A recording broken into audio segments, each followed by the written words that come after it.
Bom dia, boa tarde, boa noite. Está no ar mais uma edição do seu Pra Bom Entendedor. Comigo na bancada, a sempre trepidante Laura Capriglione. Hoje temos, infelizmente, a ausência, volta na próxima edição do nosso querido Léo Grandini, e temos aqui o nosso convidado especial, seja bem-vindo, pastor Ribamar Passos, coordenador da Frente Cristã Socialista e pastor da Assembleia de Deus. Você sabe que evangélicos progressistas são sempre muito bem-vindos aqui, não é verdade? Obrigado. Bom dia, boa tarde, boa noite a todos aqueles que irão assistir, né, esse programa. Para nós é uma honra estarmos aqui e é muito difícil ter evangélico. E falaremos a miúde sobre isso. Eu vou começar com a grande notícia. Laura está aqui efusiva. De virada é mais gostoso. A esquerda venceu o segundo turno nas eleições e impediu a ascensão fascista na nossa França. Após o susto causado pelos resultados do primeiro turno das eleições legislativas na França, quando a extrema-direita de Marine Le Pen e Jordan Bardella obteve mais votos, o jogo virou no segundo turno graças à união das forças democráticas. Entre parênteses, coisa que a gente devia aprender aqui no Brasil. A aspas é minha. A nova Frente Popular, união dos partidos de esquerda, conquistou mais cadeiras no parlamento francês. 182. Ficou à frente do Centrão, do presidente Macron, que obteve 168 cadeiras, e da Reunião Nacional, que elegeu 143 fascistas, para falar o português bem claro, né? Como nenhuma das principais forças da França obteve maioria de 289 cadeiras na Assembleia, a definição de quem será o próximo primeiro-ministro dependerá de negociações. Allez bleu, allez Laura Capriglione. Comments, please. Bom, é um momento de júbilo. Quando todo mundo gosta de pegar o tempo inteiro... se açoitar dizendo a esquerda acabou, o mundo está sendo tomado de assalto pelo fascismo. Cara, nós ganhamos, tivemos uma vitória espetacular na França. Inclusive, uma vitória inesperada. Conseguiram costurar um acordo em uma semana. Não. O lindo foi a mobilização nos bairros populares. Sim. Cara, os bairros em volta, no cinturão de Paris, os bairros da vida, né? Os bairros pobres se mobilizaram como não se via há muito tempo, entendeu? Quer dizer, foi uma grande vitória e eu quero ressaltar uma coisa. Foi uma grande vitória conquistada no exato momento em que a Internacional Fascista se reunia no Brasil. Né? Em Santa Catarina, não sei por quê, também não podemos... Por que será? Não podemos generalizar, não é todo catarinense que é fascista. Sim. Quando a gente começa com essas ressalvas, é porque a situação tá ruim ali para aquele lado. Mas em Balneário Camboriú, que se reuniram Bolsonaro, Milei, os representantes mais festivos, né, da extrema-direita latino-americana e internacional. Então, eu queria ter visto a cara deles na hora que foi anunciada a vitória na França. Então, eles estão querendo impor a nós a narrativa de que a esquerda está acuada. Nós ganhamos na Inglaterra.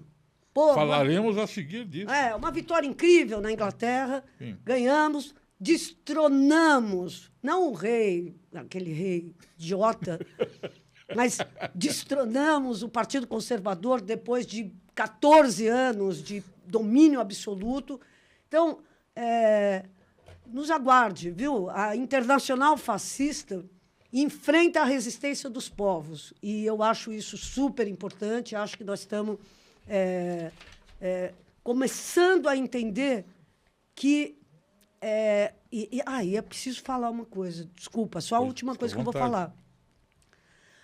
A nova Frente Popular do Mélenchon que é o líder máximo dessa nova esquerda francesa, ela não engloba o centro. O Macron não engloba. E isso é muito importante, porque isso dá para o Mélenchon a possibilidade de pegar e falar grosso. Nós não vamos aceitar qualquer coisa. Tipo, ele quer a solidariedade, quer que a França empenhe a sua solidariedade ao povo palestino. Olha que coisa isso é da maior importante, importância. Isso é da maior importantíssimo. Então, ele não vai engolir sapo para fazer a união com o Macron. Tudo vai ser negociado ponto a ponto. Então, mas ele já deu os limites dele. E eu acho isso. A guerra na Ucrânia, mesma coisa. Então, tem coisas ali que são inegociáveis e que a esquerda, essa nova frente popular, vai fazer questão de levar adiante. Então, vitória incrível, vitória maravilhosa, vitória a ser comemorada por toda a esquerda mundial. Vive la gauche. Vive la gauche. Aí vou cantar internacional. De pé, ó vítimas da fome, de pé, famélicos da terra. Bom, aí deixa para você. E para o pastor continuar. Olha, gente, um pastor cantando a internacional. Não é só para comemorar a França. Eu não. Fico muito satisfeito que nesse modesto e contundente podcast a gente consiga trazer pessoas que eu imaginava não existirem, na verdade. Nós tivemos aqui recentemente o coronel Mário Filho, ex-comandante da Rota, um sujeito progressista, com uma visão de mundo muito interessante. Eu, Laura, ficamos entusiasmadíssimo com ele. Adoramos. E agora temos o senhor, que é o coordenador da Frente Cristã Socialista e pastor da Assembleia de Deus. Antes que eu lhe peça para dar sua opinião sobre o que aconteceu na França, eu queria saber, como assim, né? Como a Laura falou, um pastor evangélico de esquerda. Isto é possível no nosso planeta evangélico, em que se transformou o Brasil, com o tamanho do eleitorado evangélico? É possível e, além de mim, nós temos, por exemplo, lá em Ferraz de Vasconcelos, que é onde eu dirijo o Partido Socialismo e Liberdade, nós temos mais 3 pastores assembleianos. Um é da Assembleia de Deus Brasileira, pastor Edson, pastor Toninho, que também é da Assembleia de Deus Madureira, eu sou da Assembleia de Deus Ministério de Madureira, e temos uma infinidade de pastores que estão hoje dentro das Assembleias de Deus, inclusive, que militam e se organizam pela esquerda. Alguns dentro do Partido dos Trabalhadores, outros no PSOL, ou outros não estão filiados a partidos políticos, mas se organizam pela esquerda. Dentro de uma visão de organização que a gente tem feito, um trabalho de conscientização do povo evangélico em si, né, da necessidade de nós estarmos na esquerda por uma questão de coerência com o evangelho. Né? Nós costumamos dizer que o povo evangélico ele não é tendencioso à direita ou à esquerda, mas o evangelho de Cristo, se nós formos olhar, nós vamos ver que ele é de esquerda, pelas pautas que a esquerda defende. Se nós formos olhar a Bíblia, nós vamos ver que a Bíblia ela é um livro orientador da política pela esquerda. Se nós formos pegar o profeta Isaías, no capítulo 10, verso 17, ele fala assim: ai daqueles que decretam leis injustas e escrevem, né, prescrevem leis para tirar do pobre o seu direito e para tirar da viúva o seu sustento. Então, nós temos um livro que é um orientador e que, se nós seguirmos essa orientação, nós não temos por que estar na direita ou na extrema-direita. Porque a esquerda, ela defende a aposentadoria integral, ela defende o acesso à moradia, ao emprego, ela defende a vida do povo pobre, de fato. E se nós pegarmos a Bíblia em si, nós não vamos ver episódios onde nenhum profeta ele tenha defendido o palácio em detrimento da periferia de onde ele vivia. Então, nós vamos ter um período em que a extrema-direita ela se apropria da palavra de Deus por conta exatamente, às vezes, da falta de conhecimento do povo, né? E eu acho que esse é um grande debate que a gente tem que fazer, tanto na esquerda quanto no meio do povo evangélico. Pastor, uma curiosidade minha, que suponho seja da Laura também, como é a sua coexistência e dos seus pares com a grande maioria de evangélicos ultraconservadores, né? O senhor é hostilizado? Como é que o senhor consegue compor e conversar com os seus pares? Porque, infelizmente, pelo menos a impressão minha, leigo no assunto, que há uma grande maioria de gente orientada para a extrema-direita, misturando política, né, militante, né? Como é que é a sua convivência com os seus pares, na sua igreja, na sua comunidade? É difícil? É muito difícil, é uma situação em que muitas vezes há hostilização, sim, né? Principalmente quando nós estamos em rodas em que eles são maioria, em que às vezes o debate fica restrito a jargões, é uma dificuldade grande. Mas nós temos feito uma imposição das nossas defesas, das nossas pautas, e temos conseguido ter um respeito, né? Embora, por exemplo, estou no campo da Assembleia de Deus, que é a Assembleia de Deus Ministério de Madureira, que Madureira, Rio de Janeiro? Madureira, Rio de Janeiro, mas a direção da igreja aqui em São Paulo, que é o pastor Samuel Ferreira, o bispo Samuel Ferreira, né, que comanda o Braz e comanda a CONAMAD, que é a Convenção Nacional das Assembleias de Deus de Madureira. Mas a gente tem tentado fazer um debate diferente, né, um debate pela positiva e não pela negativa. Porque eu acho que quando a gente tenta se defender de algo que estão nos acusando, a gente acaba saindo na defensiva. Então, nós tentamos sempre mostrar a realidade diferente da situação do povo evangélico. Então, mas somos muito hostilizados. Isso é uma realidade dentro do meio evangélico. Não só nas Assembleias de Deus, como no geral das igrejas. Falaremos mais a respeito, mas eu queria agora a sua opinião sobre o que aconteceu na França com a vitória, né, da esquerda no segundo turno, bem lembrado aqui pela nossa Laura Capriglione. Surpreendente, né? Uma semana antes a gente não imaginava que fosse acontecer isso. Qual é a sua opinião a respeito, pastor?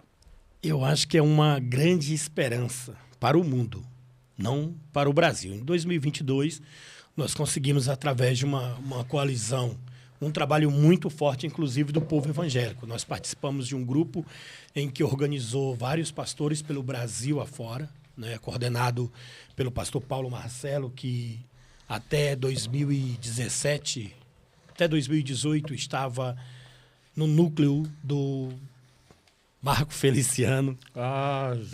E ele rompe com o Marco Feliciano dentro de uma perspectiva de que a situação em que estava no povo evangélico precisava mudar. Ele vem, nos ajuda a coordenar um grupo forte de pastores e fazer um trabalho muito bom com o povo evangélico e dar a vitória ao presidente Lula.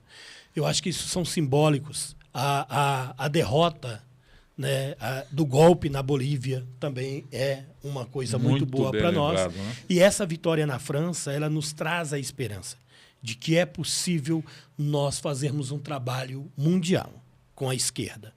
Ter estratégia para trabalhar, porque quem sofre, quem vota, é o povo pobre. E quem tem condições de mudar isso é o povo pobre. Agora, as direções partidárias, as direções de esquerda, elas têm que entender que elas só vão conseguir reverter isso com um trabalho de base, organizado, como foi na França. Então, essa vitória, para nós, ela é muito importante, porque há uma semana atrás a gente olhava e não tinha esperança.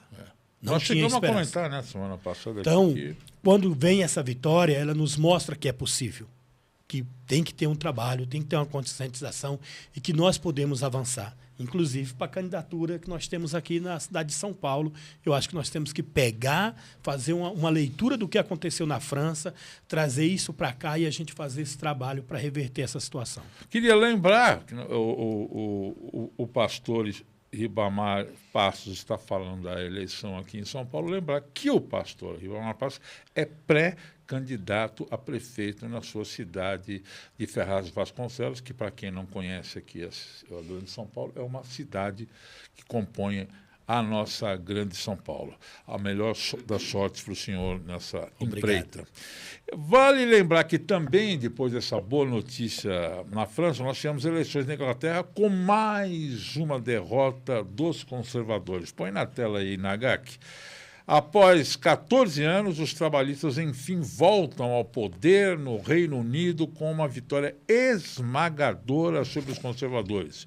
O novo primeiro-ministro britânico é Keir Starmer, advogado especializado em direitos humanos. O presidente Lula saudou os resultados da França e do Reino Unido, dizendo que eles, aspas, reforçam a importância do diálogo entre os segmentos progressistas em defesa da democracia e da justiça social. E ainda comentou, devem servir de inspiração para a América do Sul. É isso mesmo, Laura? Devem servir de inspiração para a América do Sul? Devem servir, devem servir. Devem servir. Então, e vamos lembrar, outro dia tivemos... Olha, que coisa linda. Que coisa mais maravilhosa, cara. Eu vi as cenas de quando eles foram anunciar o resultado, o rosto das pessoas... Você via as pessoas chorando de emoção, porque foi muito Meninas abraçadas às bandeiras da Argélia, do Marrocos, que forma grande parte da população da grande Paris. Coisa linda, coisa linda, coisa linda. E vamos lembrar... Eu queria estar lá. Não, primeiro, eu queria estar lá, óbvio. Não, mas vamos lembrar que outro dia ainda a gente estava comemorando a vitória no México. Exato. Então, cara... Nós estamos... Bem lembrado, uma figura muito interessante. Uma figura incrível. Então, eu vou dizer que é o levante mesmo do povo pobre. O pastor mencionou a linda resistência na Bolívia, resistência indígena. Né? Aqui nós tivemos principalmente, né, primeiro, a lembrança do que foi a França humilhada pelo nazismo no governo Vichy. Humilhada, espezinhada. Né? Quer dizer, vamos lembrar, o Hitler desfilou por Paris. O Hitler, com a Torre Eiffel, no fundo, é das imagens mais emblemáticas da Segunda Guerra Mundial. Então, né? É o derrota total. Fez questão, né? Humilhou a França. Né? Então,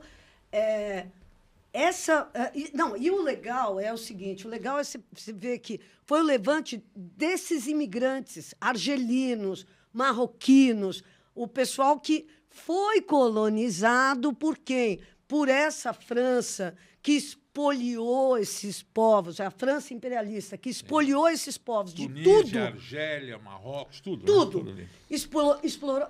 E muitos dos imigrantes que foram são pessoas que, por causa da miséria que a França deixou nesses países colonizados, teve que imigrar para a França. E agora vem essa extrema-direita falar, não queremos mais vocês. Então, o Mélenchon e essa nova Frente Popular saiu em defesa desses imigrantes. Então, isso é um ponto fulcral da plataforma da nova esquerda francesa. Então, é o povo oprimido e humilhado mesmo que está se levantando em defesa da democracia. Isso é a coisa mais importante desse nosso período aqui, e eu acho que deve ser celebrado. E, como disse o pastor, é um exemplo de que nada está perdido antes do final. Eu acho isso aqui, assim, hoje eu estou com o meu coração vibrando de felicidade. Parabéns, França, né? Pastor, além do seu comentário, eu queria saber qual você acha que deve ser a atuação dos pastores evangélicos progressistas diante, eu não gosto muito do termo, mas enfim, diante do rebanho, né? dos fiéis, para pulverizar, para mostrar o outro lado, que não é o lado ultraconservador, que infelizmente ainda é maioria na comunidade evangélica.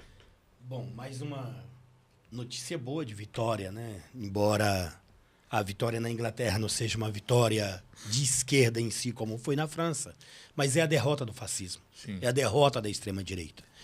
E não podem dizer que a extrema-direita está acuando a esquerda, porque nós estamos vendo vitórias importantes. E podemos ter uma vitória importantíssima também nos Estados Unidos. Eu acho que a derrota... Ali é difícil, hein, pastor? A derrota do Trump, ela tem que acontecer nos Estados Unidos. E tem que ter uma mobilização popular para que isso aconteça lá. Eu acho que as forças de esquerda elas têm que entender os momentos históricos. Há momentos em que nós estamos na linha de frente, com políticas que conseguimos derrotar a extrema-direita dentro do parlamento, derrotar nas ruas, mas há momentos em que nós temos que fazer acordos. Há momentos em que nós temos que ceder para poder tirar a extrema-direita, tirar o fascismo do poder. E eu acho que nos Estados Unidos tem que ser dessa forma, porque senão a gente tem... No principal país, né, no comando do mundo praticamente, um governo de extrema-direita que fortalece pequenos governos por esse mundo afora. Eu acho que o nosso trabalho ele é um trabalho de literatura. Trabalhar com o povo evangélico. Não adianta a esquerda ela tem que entender o seguinte, quando Marx ele coloca que a religião é o ópio do povo, ele não fala do povo cristão que estava crescendo naquele período. Ele fala de uma casta de padres e bispos que comiam o bom queijo, que tomavam o bom vinho, que viviam nos seus palácios bem aquecidos, e o povo, em contrapartida, orientado pelas suas liturgias, seguia passando fome, passando frio, morrendo nas periferias. Ele falava dessa casta de padres e não do povo que estava seguindo uma religião. Porque seguir uma religião, principalmente nos nossos dias atuais, é a esperança de muitas pessoas. É a esperança da mãe que perdeu seu marido para o tráfico, seu filho está preso, perdendo ele para o tráfico, e que a única esperança em que ela encontrou para resistir a essa dor foi na palavra de Deus. Foi encontrar nos evangelhos de transformação essa saída. Então, quando nós criminalizamos isso para esta mulher, nós estamos jogando ela onde? No colo dos grandes pastores midiáticos que todos os dias estão nas redes de TV com programas pagos, caríssimos, recebendo financiamento de grandes empresários que querem que esses pastores coloquem na cabeça dessa população de que a saída é a direita, com pautas que vêm de encontro àquela necessidade daquela vida. Nós, a esquerda, temos que entender e fazer um diálogo com essa população. Temos que ter um diálogo de que hoje o que nós defendemos para essa família é o que ela está realmente precisando. E parar de criminalizar o evangelismo. Parar de criminalizar a população evangélica. Porque quando você olha... É interessante isso. Quando você olha para o evangélico que elegeu Bolsonaro em 2018 e fala que todos os evangélicos são burros... Você está generalizando, generaliza, né? Você está jogando, por exemplo, o pastor Ribamar, que é de esquerda, militante de esquerda, desde a sua juventude, lá naquele meio. E quando o pastor Ribamar vai falar no meio de uma atividade de esquerda que ele é pastor, a própria esquerda começa a criminalizar. Porque acha que todos são iguais. Devem vaiar, inclusive, né? Inclusive. Tive uma atividade na Paulista em que fiz uma fala como pastor, me apresentei, porque eu milito no movimento desde da minha juventude, sou dirigente sindical desde 98, quando entrei na empresa em que trabalho. Desde lá fui 2 vezes secretário-geral do meu sindicato, mas nunca assumi o cargo de pastor em 2014, né? E de lá eu não senti essa necessidade de chegar e dizer, olha, eu estou pastoreando a igreja. Eu sempre fui evangélico, mas sempre na minha, porque eu sempre fiz uma diferença entre o movimento político e o evangélico para não ter uma mistura. Só que quando a esquerda ela começa a fazer esse movimento, ela começa a afastar os evangélicos. E ela não afasta os evangélicos, não é simplesmente pelas pautas do aborto, da descriminalização de drogas, do casamento homoafetivo, não. É pela discriminação do povo evangélico. Então, a esquerda tem que entender que o irmão que está lá na periferia, que é sócio do sindicato, ele precisa ser atendido da mesma forma daquele que não é evangélico. O pastor que está lá na periferia, que está dentro do sindicato, que vai para a assembleia, que mobiliza a sua base para ir para uma assembleia de sindicato, ele precisa ser reconhecido como evangélico dentro da sua categoria. Porque se ele fosse um extremista, se ele fosse um fascista, ele não estaria dentro da sua categoria mobilizando para uma greve, organizando a categoria para uma eleição sindical. Então, nós temos que ter um olhar diferenciado. Nós temos que realmente criminalizar e tentar, de todas as formas, derrotar esses pastores midiáticos, esses malafaias da vida. Nossa Senhora. Nós temos que derrotá-los, porque eles não representam o Evangelho de Cristo. Eles não representam o reino de Deus. Inclusive, eu não entendo isso, todos eles com uma oratória absolutamente histérica, né? Gritando, rancorando. Quer dizer, pô, se Cristo é amor, pega leve, né? É uma gritaria, né? É um negócio... É um negócio impressionante. E você pega nas falas, principalmente desses que estão agora ajudando a organizar a extrema-direita, como Malafaia, você pega... Malafaia é um mestre de cerimônia do Bolsonaro. A transmissão do ódio através das suas falas. Isso. Não há amor nenhum. Exatamente. Em nenhuma fala de Silas Malafaia. Já teve. Hoje, quando ele assume o bolsonarismo, quando ele assume a extrema-direita, como a sua Bíblia, ele passa a ser um transmissor do ódio na sua fala, no seu olhar, no seu gesticular. Então, nós não podemos olhar para Silas Malafaia e achar que o povo evangélico é Silas Malafaia. Sim. Nós temos um povo que precisa, urgentemente, de políticas públicas. E só quem pode fazer isso é a esquerda. Eu vou aproveitar este gancho do pastor para ir para a próxima notícia, que em artigo publicado na terça-feira passada no site da Carta Capital, o jornalista e mestre em teologia Lineker Xavier falou do desafio que a pré-candidatura de Boulos deve enfrentar de furar a bolha do eleitorado evangélico em meio a tantas fake news. Aproximadamente 30%, prestem bem atenção, do eleitorado paulistano é evangélico. É gente para chuchu, né? Para Lineker, mais do que versículos bíblicos ou frases de impacto, Boulos deve calibrar seu discurso para lembrar aos fiéis dos valores centrais que ele conhece tão bem, que são os valores aqui ditos pelo pastor, né, Laura? O amor, que você vive falando, o amor, pelo amor de Deus, por favor, comente. Olha, essas últimas pesquisas foram, de fato, preocupantes. Vamos falar real. Aqui estamos entre camaradas, sim, companheiros. Foram preocupantes. Nós tivemos, numa dessas pesquisas, uma prospecção de como que seria o segundo turno entre o Nunes e o Boulos.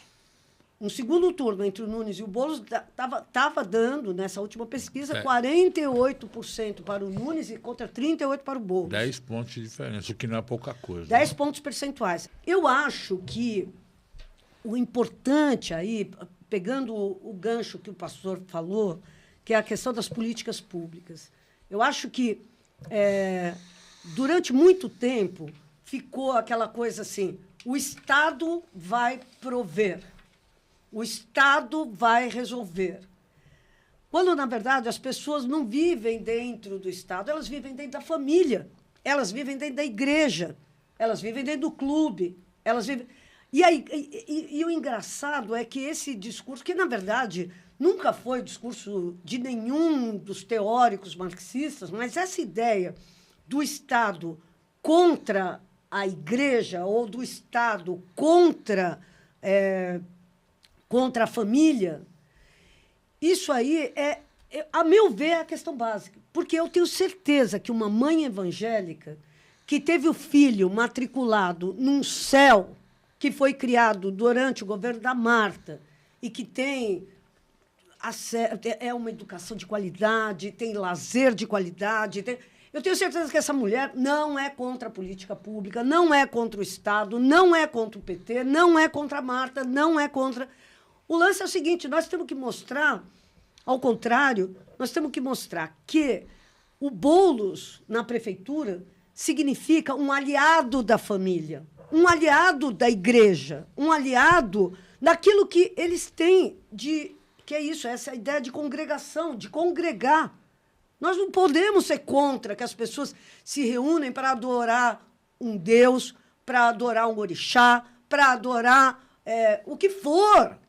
Nós podemos mostrar que existe a possibilidade dessas coisas andarem juntas. Exatamente. Juntas. Quer dizer, o cara que frequenta a igreja católica não pode ser um cidadão? Pode. O cara que frequenta uma igreja evangélica não pode ser um cidadão? Pode. Então, nós temos que pegar... Eu acho que o trabalho com os evangélicos tem que pegar e ouvi-los. O que é que em Ferraz de Vasconcelos o povo está precisando? O povo está precisando do quê? De moradia. Eu vou prover aqui, porque a cidade de São Paulo... Voltando para a cidade de São Paulo. A cidade de São Paulo, vamos lembrar, tem hoje o maior orçamento de sua história. São bilhões. O que um cara de esquerda tem que falar? Nós vamos resolver o seu problema junto com você, dona de casa, pastor. Lembrando, Laura, que esse orçamento histórico não é de Bruno Covas. Não. É de Haddad. Sim. Exatamente. Negociações do cara do PT que foi lá e que conseguiu mudar a cara do orçamento de São Paulo. Sim. Agora se trata de usar esse orçamento para satisfazer as reivindicações das famílias. Sim. Nós não somos adversários da família. Nós somos aliados das famílias. E o pastor falou uma coisa certíssima. Meu, quem consola a mãe que perdeu um filho, muitas vezes, por ação, inclusive, da polícia, quem consola, no mais das vezes, é a igreja. Verdade. Quer dizer, não dá para pegar e se antagonizar esse tipo de... Antagonizar desse jeito que o pastor falou. Que não é antagonizar. Ninguém vai encontrar ninguém de esquerda antagonizando abertamente. Mas vai encontrar, sim, tratando os caras como gado. Pô, gado por quê? O rebanho cristão... ele fala de uma comunhão. Nós estamos juntos, nós somos um rebanho, estamos juntos. O que te faz doer, me faz doer também. Essa é a ideia do rebanho cristão. Mas a gente virou o jogo e transformou o rebanho numa ideia de, olha, não pensa, não faz nada, não pensa, é fanático e tal. Isso não pode mais, né, pastor? Eu acho que a questão é essa. É por isso que eu falei que eu antipatizo com o termo rebanho, porque acaba induzindo pessoas a que rebanho é um termo cristão. Exatamente. Né? É um termo cristão. Por Sim. isso que os pastores são pastores de um rebanho. Sim. Mas não é nesse sentido de desvirtuado, de serem anencéfalos, de serem pessoas burras, de serem pessoas... não, é no sentido de que estamos juntos. E eu acho que quando a gente começa a reinterpretar as palavras, entender os evangelhos de uma maneira mais generosa, a gente começa a ver as formas de diálogo com esse povo. E eu acho que a primeira coisa que a gente tem que fazer é acabar com essa ideia de que rebanho só tem esse sentido de animalizar aquelas pessoas que são adeptas ou crentes daquela religião, não é, pastor? Pastor, eu queria, aproveitando a fala da Laura e a sua intervenção também, na matéria da Carta Capital, o mestre em teologia lírica Xavier disse que é preciso furar esta bolha, né, evangélica para tentar, aspas, né, seduzir, mostrar. Como é que o senhor acha que deveria ser feito isso, uma candidatura de esquerda, tanto a sua em Ferraz de Vasconcelos, como a do Guilherme Boulos aqui em São Paulo? Como fazer isso diante da sua experiência, né? Bom, aqui em São Paulo,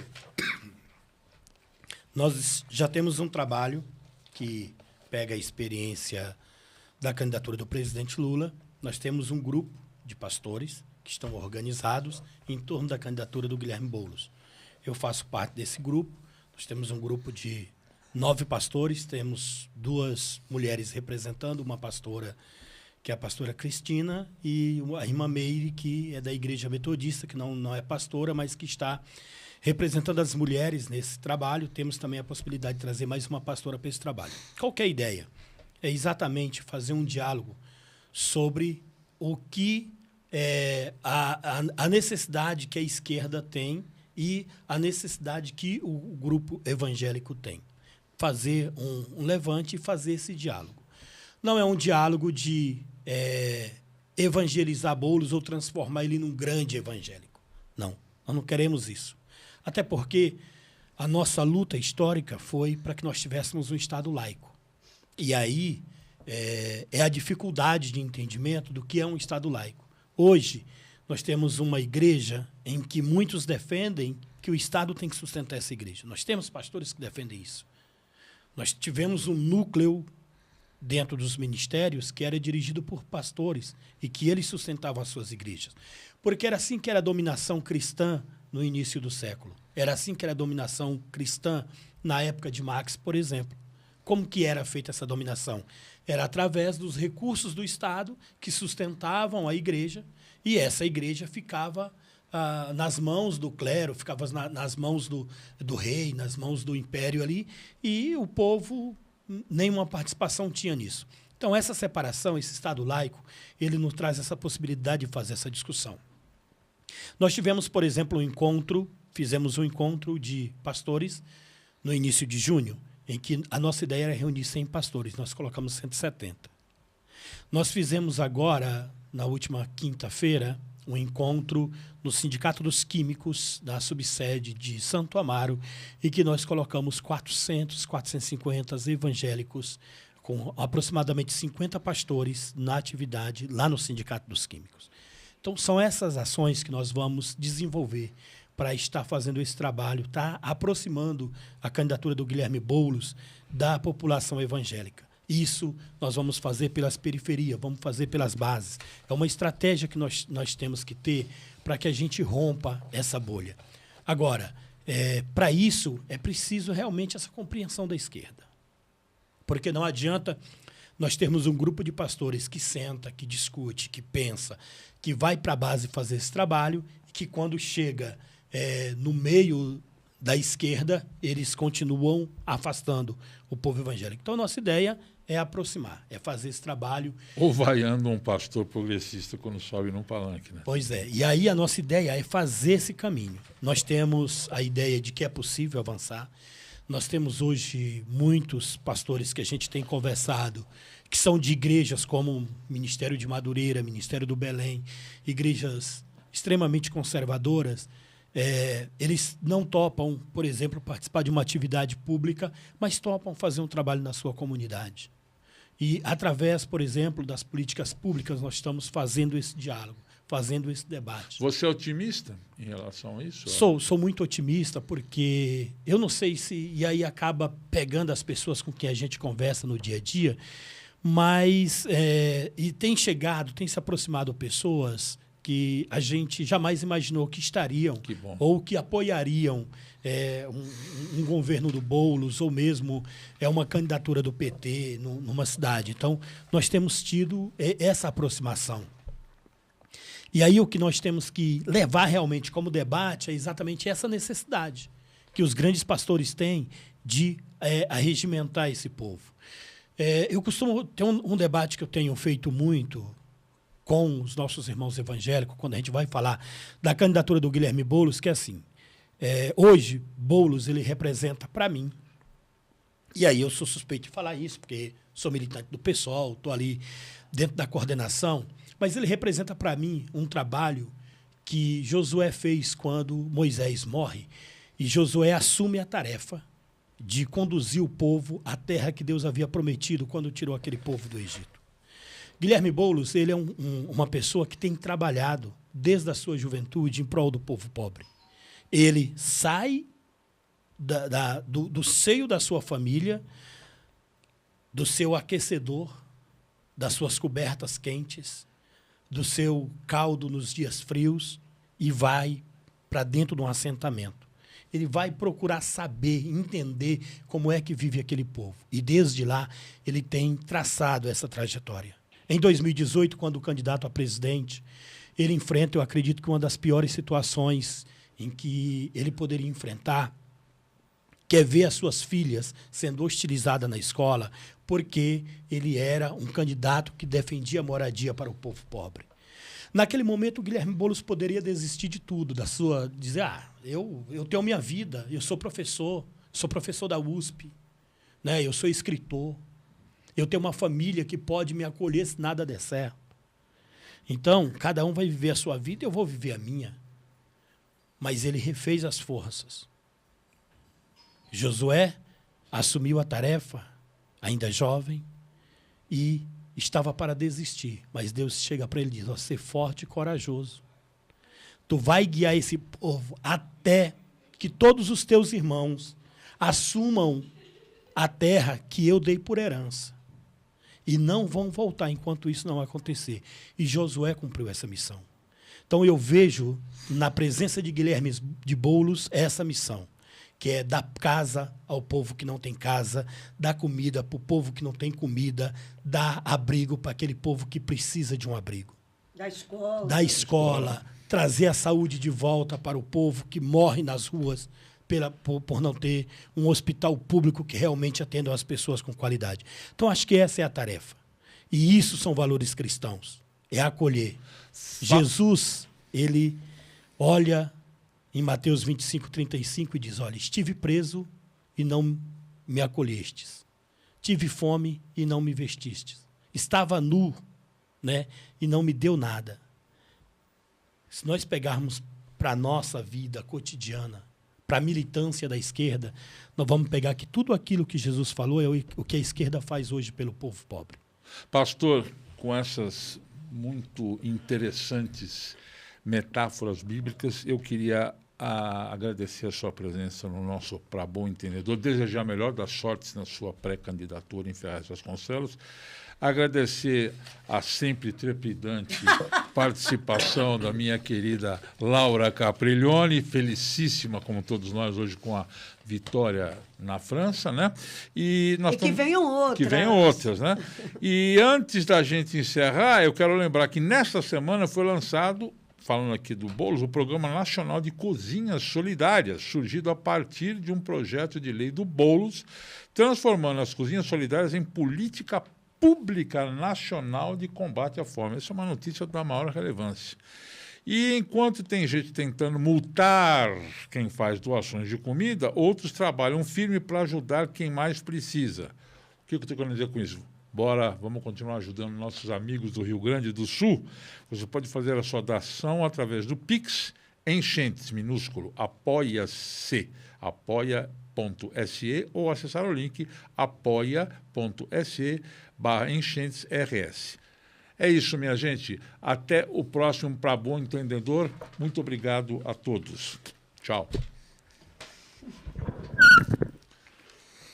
É gostosinho fazer esse programa, viu, pastor?